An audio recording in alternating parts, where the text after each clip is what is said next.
Hey there, Grumpy Old Fart here. Due to YouTube's changing quote-unquote community standards, I created a channel called Grumpy Old Fart over on Rumble, a free speech alternative to YouTube. You can see all of my stuff over there, including my political and social commentary, as well as my current events videos. The links to my YouTube and Rumble channels, as well as links to let you order my books, are in the description of this video. If you enjoy my content, please like, share, subscribe, and comment. I welcome your comments, even if you disagree with me. Now, on with the video. Hey there, Grumpy Old Fart here. I'm doing an Outlaw Trail story called The Circle of Wagons, and I had a number of different ideas for titles for this, but I'm going to call it The Circle of Wagons. Back in 1994, my friend Bobby was running an Outlaw Trails game. My friends Kevin and Earl and I were playing. There were three of us.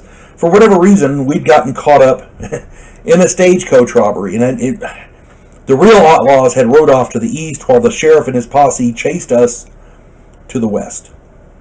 Now, I honestly don't know why. I don't know how we got caught up in it. I'm not sure what the particulars were. I wasn't privy to everything. All I know is when people are with badges are chasing you with guns, threatening to kill you, you run. It's just the way it is. We didn't have any of the loot, and only one of us was involved at all with the outlaws had been Earl. The only one of us was Earl. But he'd only spoken to one of them briefly in town. That was where they got the idea that we were involved, I guess. I don't know. At any rate, for whatever reason, they thought we were the outlaws. We hid out overnight in a cave high in the rocks. That night, we heard gunfire down at their camp. Next morning, Apache warriors were all over us. We rode our horses to death, getting to an outcropping of rocks in the desert. We knew there was a well there. We knew it was a defensible position. It was our only chance.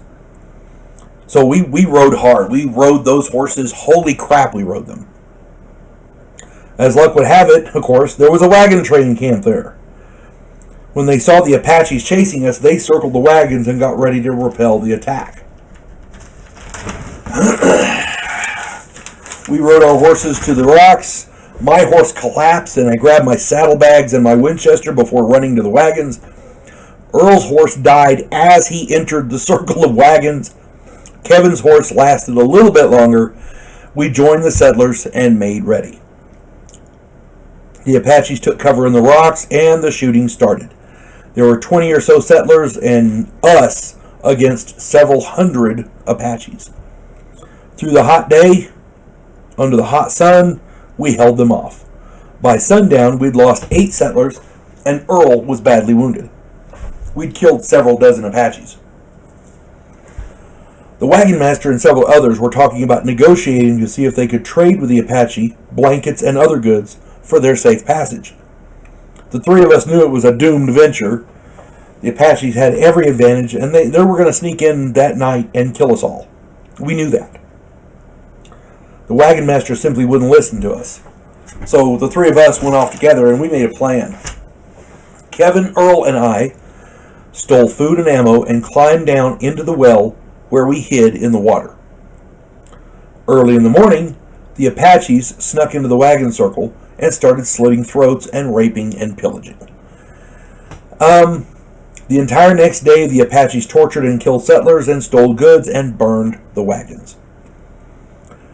Next morning, we listened quietly as the Apaches collected their goods and left. We waited 3 more hours and then crawled out. There were no survivors. We searched the ruins. We did everything we could to find survivors. There were none. We found 3 different strong boxes with a total of $7,000. I guess that was the settler stake. And the Apaches had taken all the horses, and the ones that they hadn't taken were dead. It was a 4-day walk to the nearest settlement where we could buy horses and gear and get Earl patched up. After all was said and done, we came away with almost $2,000 each after expenditures, because we had to pay to get Earl fixed up, and we had to buy new gear and things. It sucked what happened to the wagon train, but we tried to tell him. We really tried, and we tried to explain to him what was going on. But when it comes to a situation where you know bad shit's going down and nobody's listening to you, the only thing you can do is survive. And we survived. Hope this finds everybody well. You folks have a good day. God bless one and all. We elect cookie-cutter politicians every single election cycle. Yes men who maintain the status quo and do just enough to make us believe the system still works. Imagine, if you will, a president who actually tries to fix things. If you like action, political intrigue, and a righteous crusade, check out my political thriller, The Righteous President.